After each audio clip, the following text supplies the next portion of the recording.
next, I will request Colonel Sophia Qureshi and Wing Commander Vyomika Singh to just update you and fill you in on the details. Thank you, sir. Operation Sindoor पर 7 मई 2025 को हुई press conference के दौरान भारत ने अपनी प्रतिक्रिया को केंद्रित, संतुलित और गैर उत्तेजक बताया था।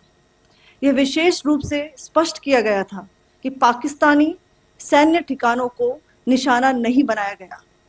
साथ ही दोहराया गया कि भारत में किसी भी सैन्य लक्ष्य पर हमले का उचित जवाब दिया जाएगा। 7 से 8 मई 2025 की रात को पाकिस्तान ने उत्तरी और पश्चिमी भारत में स्थित कई सैन्य ठिकानों को, जैसे कि अवंतीपुरा, श्रीनगर, जम्मू, पठानकोट, अमृतसर, कपूरथला, जालंधर, लुधियाना, आदमपुर, भटिंडा, चंडीगढ़, नाल, फलौदी, उत्तरलाई और भुज पर ड्रोन और मिसाइलों से हमला करने का प्रयास किया।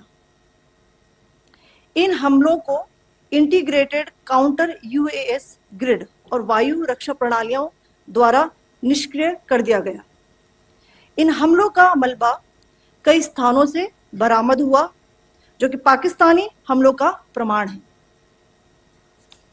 On the night of 7th May 2025, Pakistan attempted to engage a number of military targets in northern and western India using drones and missiles. These places included Avantipura, Srinagar, Jammu, Pathankot, Amritsar, Kapurthala, Nal, Jalandhar, Ludhiana, Adampur, Bhatinda, Chandigarh, Falodi, Uttarlai and Bhuj. These were neutralized by the integrated counter unmanned aerial system and other air defense systems. The debris of these attacks is now being recovered from a number of locations that prove the Pakistani attacks. आज सुबह भारतीय सशस्त्र बलों ने पाकिस्तान के कई स्थानों पर वायु रक्षा रडार और प्रणालियों को निशाना बनाया।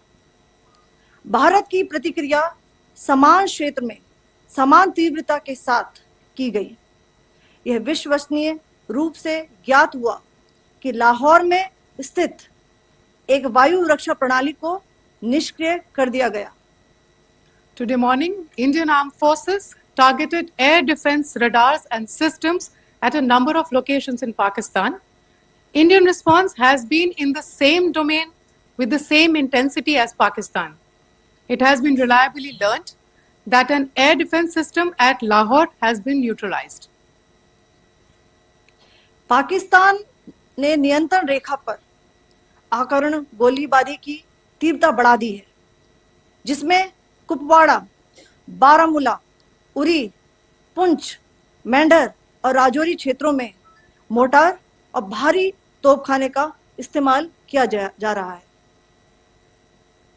Pakistan has increased the intensity of its unprovoked firing across the line of control using mortar and heavy calibre artilleries in areas in Kupwara, Baramulla, Uri, Poonch, Mendhar and Rajouri sectors in Jammu and Kashmir. 16 innocent lives have been lost, including 3 women and 5 children due to the Pakistani firing. Here too, India was compelled to respond to bring mortar and artillery fire from Pakistan to a halt. Indian Armed Forces reiterate their commitment to non-escalation, provided it is respected by the Pakistan military.